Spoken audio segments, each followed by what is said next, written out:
Hi കൂട്ടുകാരെ, പുതിയൊരു വീഡിയോയിലേക്ക് എല്ലാവർക്കും സ്വാഗതം. അങ്ങനെ പീതാംബരൻ്റെ വർക്ക് മുടങ്ങിപ്പോവുകയാണ് കേട്ടോ. വിനയൻ്റെ കണക്ക് കൂട്ടലുകൾ അവിടെ തെറ്റുകയാണ്. എന്നാൽ ഈ സമയം വിനയനാണെങ്കിൽ ദേഷ്യം സഹിക്കാൻ വയ്യ. അത്രയും ദേഷ്യത്തോടു കൂടി വിനയൻ വീട്ടിലോട്ട് വരികയാണ് കേട്ടോ. ഇപ്പം എന്തായി മാമനോട് പറഞ്ഞതല്ലേ, അതെ എടാ, നീ ആദ്യമായി ഒരു വർക്ക് ചെയ്യുമ്പോൾ അപ്പോൾ അമ്പലത്തിൽ പോയി പൂജയൊക്കെ ചെയ്ത് അതിൻ്റെ അനുഗ്രഹത്തോടു കൂടിയല്ലേ ഇപ്പം അമ്പലത്തിൽ പോയി പൂജ ചെയ്തതിൽ എന്താ കിട്ടിയത്? എൻ്റെ ഉള്ള വർക്കും കൂടി പോയി. പീതാംബരൻ സാറ് പറഞ്ഞപ്പോൾ എന്താ പറഞ്ഞത്? അങ്ങേർക്ക് പനിയായിരുന്നു, ഇത്രയും നേരം നിന്നെ ഈ പനിച്ചിട്ട് ഞാൻ കാത്തിരുന്നു, ഇനി നിന്നെ ഒരു ദിവസം നോക്കാം എന്ന് പറഞ്ഞിട്ട് അങ്ങേര് പോയി. ഇതല്ലേ അവസ്ഥ. അപ്പോൾ അത് കേൾക്കുന്നതിനോട് കൂടി ഉടൻ തന്നെ എടാ മോനെ, നിന്റെ നാശം എന്താണെന്നറിയോ? അത് കേട്ട ഉടൻ തന്നെ വിനയ എന്താ? അതെ, നീ നിന്റെ മക്കളെ ആ വീട്ടിൽ നിന്ന് ഇറക്കി വിട്ടു. അതോടുകൂടി നിന്റെ എല്ലാ സർവ്വ ഐശ്വര്യങ്ങളും നിന്നിൽ നിന്ന് പോയി എന്ന് പറയാം കേട്ടോ. ഒന്ന് പോയ മാമ, അവറ്റങ്ങൾ വന്നതിന് ശേഷമാണ് എനിക്ക് ബുദ്ധിമുട്ട്. എനിക്ക് എല്ലാ ഐശ്വര്യങ്ങളും കൊണ്ടുവരുന്നത് എൻ്റെ മോനാണ് എന്നിങ്ങനെ പറയാൻ കേട്ടോ. ആ സമയം ഇല്ല, നിൻ്റെ മോനല്ല നിനക്ക് കൊണ്ടുവരുന്നത്, നിൻ്റെ കണക്കൂട്ടലുകൾ ശരിയാണ്. നീ ഇന്നലെ ഇപ്പോൾ അവരുടെ അടുത്തോട്ട് നിൻ്റെ കണക്കൂട്ടലുകൾ തീരെ ശരിയല്ല. നീ ഇന്നലെ ഇപ്പോൾ അവരുടെ അടുത്തോട്ട് പോയപ്പോൾ അവരൊന്ന് ചോദിക്കുക, അവരുടെ വിവരം ഒന്ന് തിരക്കുക, എന്തെങ്കിലുമൊക്കെ ഒന്ന് ചെയ്താൽ മതി. നീ നിൻ്റെ വീട്ടിലോട്ട് അവരെ തിരികെ കൊണ്ടുവരണമെന്നൊന്നും ഞാൻ പറയത്തില്ല. നീ അവിടെ നിന്നോട്ട് നിൻ്റെ മക്കൾ. പക്ഷെ അവർക്ക് വേണ്ട ഒരു അച്ഛൻ എന്നുള്ള കടമയും ഉത്തരവാദിത്തങ്ങളും എല്ലാം നീ ചെയ്തു കൊടുക്കുക. ഓക്കെ, അതിലൊരു തെറ്റുമില്ല എന്നൊക്കെ ഇങ്ങനെ പറയാൻ കേട്ടോ. ആ സമയം വിനയം പറയണം, ഹോ ഇപ്പോൾ ഇനി അമ്മാവൻ പറഞ്ഞതിനനുസരിച്ച് ഇനിയിപ്പോൾ ആ പെൺകുട്ടികളാണോ എനിക്ക് നാശം വിതക്കുന്നത്, പോയതിനാണോ എനിക്ക് നാശം വിതക്കുന്നതെന്ന് ഞാനൊന്ന് നോക്കട്ടെ, എന്നാൽ അവരൊന്ന് സ്നേഹിച്ച് നോക്കട്ടെ, അവരുടെ അടുത്തൊന്ന് പോയോക്കട്ടെ, എന്നിട്ട് എനിക്ക് ഐശ്വര്യം വരുന്നുണ്ടോ എന്ന് നോക്കട്ടെ എന്ന് പറഞ്ഞിട്ട് അവിടെ നിന്ന് ഇറങ്ങുകയാണ് കേട്ടോ. എന്നിട്ട് പറയുകയാണ്, എനിക്ക് 30-40 ഓർഡറുകൾ കയ്യിൽ കിട്ടിയിട്ടുണ്ട്, എന്നിട്ടും എനിക്കൊരു ഓർഡർ പോലും കിട്ടുന്നില്ല ദാസങ്ങൾ എന്ന് ദാസനോട് പറയാം. അപ്പോൾ അമ്പിളി ചായയായിട്ട് അതിങ്ങനെ മാറി നിന്ന് കേൾക്കുന്നുണ്ട് കേട്ടോ. എന്നിട്ട് പറയണേ, എനിക്ക് ഒരു ഓർഡർ പോലും കിട്ടുന്നില്ല, 30-40 ഓർഡർ എൻ്റെ കയ്യിലുണ്ട്, പക്ഷെ ആരും എനിക്ക് പണി തുടങ്ങാൻ സമ്മതിക്കുന്നില്ല. അതാണ് എൻ്റെ വിഷയം. എന്താ ചെയ്യുക ദാസങ്ങളെ? അത് നിൻ്റെ ഇപ്പോഴത്തെ സമയദോഷം അത്രയേ ഉള്ളൂ. കുറച്ച് കഴിഞ്ഞാൽ അതൊക്കെ ശരിയാവും. എന്നാലും എനിക്ക് അങ്ങനെയല്ലല്ലോ, എനിക്ക് എൻ്റേതായ ഉത്തരവാദിത്തങ്ങൾ ചെയ്യേണ്ടേ. അപ്പോൾ അത് ചെയ്തെങ്കിലല്ലേ കാര്യങ്ങളൊക്കെ നടക്കത്തുള്ളൂ എന്ന് പറയാനായിട്ടോ. ഇപ്പം നോക്ക്, എൻ്റെ മക്കളെ ഒന്ന് കാണാൻ വേണ്ടി ഇങ്ങോട്ടേക്ക് വന്നപ്പോഴേക്കും കണ്ടില്ലേ, എൻ്റെ മക്കളെ എൻ്റെ അമ്മാവൻ പറയുകയാണ്, എൻ്റെ മക്കളെ ആ വീട്ടിൽ നിന്ന് ഞാൻ ഇവിടോട്ട് കൊണ്ടുവന്നാക്കിയതിലാണ് എൻ്റെ ഐശ്വര്യങ്ങളെല്ലാം പോകുന്നു എന്ന് എൻ്റെ അമ്മാവൻ പറഞ്ഞു. അപ്പോൾ ഇനിയിപ്പോൾ അതും കൂടി ഒന്ന് എനിക്ക് നോക്കാൻ വേണ്ടിയെന്ന് പറയുമ്പോൾ പെട്ടെന്ന് അമ്പിളി അങ്ങോട്ടേക്ക് കയറി വരികയാണ് കേട്ടോ. അപ്പോൾ ഈ സമയം വിനയൻ അന്ന് ചെയ്തത് വിനയൻ്റെ മക്കളെ കൈയൊഴിഞ്ഞത് തന്നെയാണ്. അപ്പോഴേക്കും വിനയൻ പറയണ, അയ്യോ എൻ്റെ അമ്പിളി ചേച്ചി പനി വന്നതുകൊണ്ട് എൻ്റെ വിജയമോനിക്ക് ഇത് കണ്ടില്ലേ, വിജയമോനിക്ക് പനി വരും വെച്ചിട്ട് അവരെ ഇവിടെ കൊടുന്നാക്കുക ചെയ്യുക, നീ സ്വന്തം അച്ഛനല്ലേ? അപ്പോൾ ഇത് കേട്ടോടെ തന്നെ, എൻ്റെ അമ്പിളി ചേച്ചി ഞാൻ ഒരിക്കലും അച്ഛനല്ല എന്ന് പറഞ്ഞിട്ടില്ല, ഞാൻ അവർക്ക് വേണ്ടതൊക്കെ ചെയ്യുന്നുണ്ട്, വിജയമോനിക്ക് പനി വരുന്നത് കൊണ്ട് ഞാനിവിടെ കൊണ്ടുവന്നാക്കി. അപ്പോൾ ഉടൻ തന്നെ പറയാണ്, അതെ ചിരു പോകുമ്പോൾ എന്നോട് പറഞ്ഞത് എന്താണെന്നറിയോ, വിജയമോനെ വിനയേട്ടൻ നോക്കും, എന്നാൽ രണ്ട് പെൺകുട്ടികളെ എന്തായാലും അമ്മയും അമ്മാവനും കൂടി നോക്കും, ആ ഒരു പ്രതീക്ഷയുണ്ട് എന്നാണ് ചിരു പറഞ്ഞത്. ആ പ്രതീക്ഷയാണ് ഇപ്പം നീ തെറ്റിച്ചിരിക്കുന്നത് എന്നൊക്കെ എന്നെ പറയാൻ കേട്ടോ. അപ്പോൾ ആ സമയം എന്താ അമ്പിളി ചേച്ചി ഇങ്ങനെ വാക്കുകൾ വളച്ചൊടിക്കുന്നത്? ഞാൻ പിന്നെ എന്ത് വേണം, നീ അന്ന് ഇവിടെ കുഞ്ഞുങ്ങളെ കൊണ്ടുവന്നാക്കി പോയി, എന്നതിന് ശേഷം പിന്നീട് നീ പിറ്റേ ദിവസം വന്ന് ഡ്രസ്സുകൾ ഇവിടെ തന്നു പോവുകയാണ് ചെയ്യുന്നത്. അപ്പോൾ അതിൽ നിന്നൊക്കെ ഞാൻ എന്ത് വായിച്ചെടുക്കണം? അപ്പോൾ അത് കേട്ടോടെ തന്നെ അമ്പിളി ചേച്ചി ഇങ്ങനെ ഓരോന്ന് വായിച്ചെടുക്കാനൊന്നും നിൽക്കണ്ട, ഞാൻ എൻ്റെ വായ കൊണ്ടൊന്നും പറഞ്ഞിട്ടൊന്നുമില്ലല്ലോ, എൻ്റെ തിരക്കുകൾ നിങ്ങളും കൂടി മനസ്സിലാക്കണം. അവരുടെ അമ്മ എന്തെങ്കിലും ഒന്നും എന്നോട് പറഞ്ഞിട്ടാണോ പോയിരിക്കുന്നത്? ഞാൻ അവൾ പോയതിന് നിങ്ങളോട് പരാതിയോ പരിഭവോ പറയാൻ നിന്നിട്ടുണ്ടോ? അവൾ സ്വയമായ തീരുമാനം എടുത്തു, അങ്ങനെ അങ്ങ് പോയി. അതുപോലെ ഞാൻ അവരെ ഇവിടെ കൊണ്ടുവന്നാക്കി, അതുപോലെ തന്നെ ഞാൻ തിരിച്ചു കൊണ്ടുപോകും അവരുടെ അസുഖമൊക്കെ മാറിയതിന് ശേഷം. അതുകൊണ്ട് കൂടുതലായി അമ്പിളി ചേച്ചി ഒന്നും പറയണ്ട. ഈ വീട്ടിൽ അമ്പിളി ചേച്ചിയുടെ കൈകളിലല്ലേ ഞാൻ കുഞ്ഞുങ്ങളെ ആക്കിയത്. അപ്പോൾ അമ്പിളി ചേച്ചിയുടെ സംസാരത്തിൽ എന്തോ അച്ഛനെ അറിഞ്ഞിരിക്കുന്നു.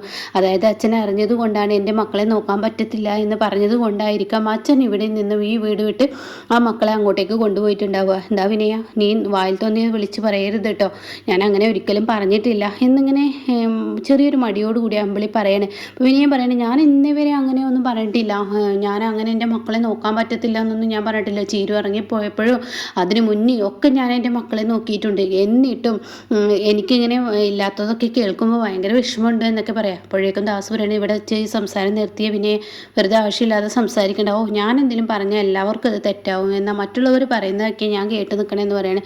അങ്ങനെ അമ്പിളി അവിടെ ഒറ്റയ്ക്ക് ഇങ്ങനെ സങ്കടത്തോട് കൂടി നിൽക്കുമ്പോൾ ദാസ് പറയണേ, എന്തിനാ മോളെ നീ അവൻ്റെ വായിൽ ഇരിക്കുന്നത് കേൾക്കാൻ പോയത്. ഇല്ല, വിനയം പറഞ്ഞതുകൊണ്ട് എനിക്ക് സങ്കടമൊന്നുമില്ല.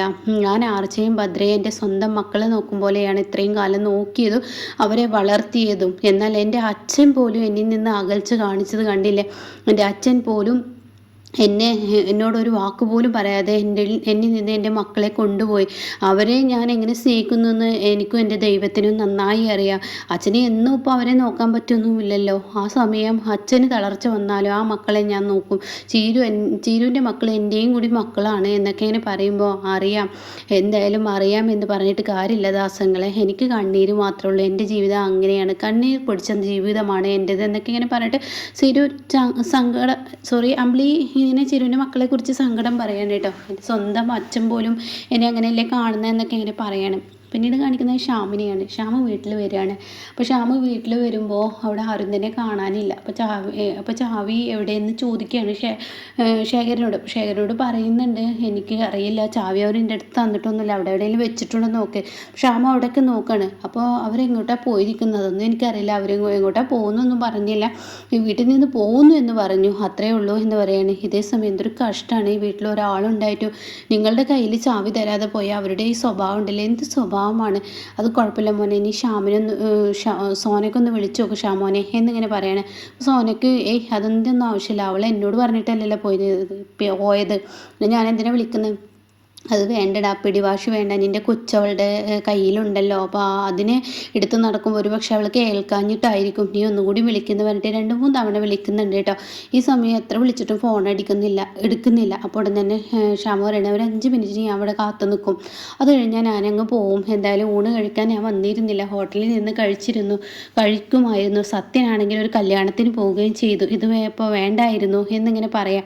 അല്ല, അങ്കിളിന് ഭക്ഷണം എന്തെങ്കിലും തന്നിട്ടാണോ പോയത്? അയ്യോ, എനിക്ക് നേരത്തെ കാലത്തും ഭക്ഷണം വേണമെന്നൊന്നുമില്ല, എനിക്കിപ്പോൾ അങ്ങനെയാണ്, കാരണം ഞാൻ ഇതൊക്കെ ശീലിച്ചിരിക്കുന്നത് പറയണ. ഓഹോ, അപ്പോൾ അങ്കിളിന് ഒരു ഭക്ഷണം തരാതെയാണ് അവരിവിടെ നിന്ന് പോയിരിക്കുന്നത് അല്ലേ? എൻ്റെ ഷാമോന് ഇതൊന്നും ഒരു വിഷയമാക്കണ്ട എന്നിങ്ങനെ പറയുന്നുണ്ട് കേട്ടോ. പിന്നീടാണെങ്കിലോ ഭാനുമ്മയാണ് കാണിക്കുന്നത്. ഭാനുമ്മ പച്ചക്കറി വാങ്ങുന്ന സമയത്ത് അവിടോട്ട് ഇന്ദ്രൻ വരികയാണ്. ഇതെന്താ ഭാനുമ്മ പച്ചക്കറി വാങ്ങാൻ വന്നിരിക്കുന്ന? അനു ഇല്ല അവിടെ, അനു കുഞ്ഞിനെയും നോക്കിയിരിക്കുന്നുണ്ട്. ഞാൻ അവളോട് പറയാതെ പെട്ടെന്ന് അവിടെ നിന്ന് ഇറങ്ങി പോകുന്നതാണ്, എന്നിട്ട് അവളെ ബുദ്ധിമുട്ടിക്കണ്ടല്ലോ. എൻ്റെ ഭാനുമ്മ ഞങ്ങൾ വന്നത് കൊണ്ട് ഇപ്പോൾ ഭാനുമ്മക്ക് ബുദ്ധിമുട്ടായില്ല. അത് കേട്ടോടുന്നില്ലേ? ഒരിക്കലും അങ്ങനെയൊന്നുമില്ല, എനിക്കൊരു ബുദ്ധിമുട്ടുമില്ല, എൻ്റെ മക്കളെ വരുന്നത് സന്തോഷമുള്ളൂ. എന്തായാലും ഉച്ചക്ക് ഊണ് കഴിക്കാൻ നീ എത്തിയല്ലോ, അതന്നെ വലിയ സന്തോഷം. ഞാനൊരു വാക്ക് പറഞ്ഞിട്ടുണ്ടെങ്കിൽ തീർച്ചയായും ആ വാക്ക് ഞാൻ പാലിക്കും, അതിനാണല്ലോ ഞാൻ വന്നിരിക്കുന്നത്. എന്തായാലും ഞാൻ വീട്ടിലോട്ട് പോകുന്നില്ല, കാരണം അമ്മയും സോനയും അവിടെ ഇല്ലെന്ന് പറഞ്ഞു. അപ്പോൾ ഇവിടെ നിന്ന് വന്ന് ഊണ് കഴിക്കുക വെച്ചിട്ടാണ്. അപ്പോൾ അമ്മയും സോനയും കൂടെ പോയത്, അത് സോനയുടെ കുഞ്ഞിന് പോളിയോ കൊടുക്കാനുണ്ടെന്ന് അങ്ങനെ എന്തൊക്കെ പറഞ്ഞിട്ട് അവർ പോയി.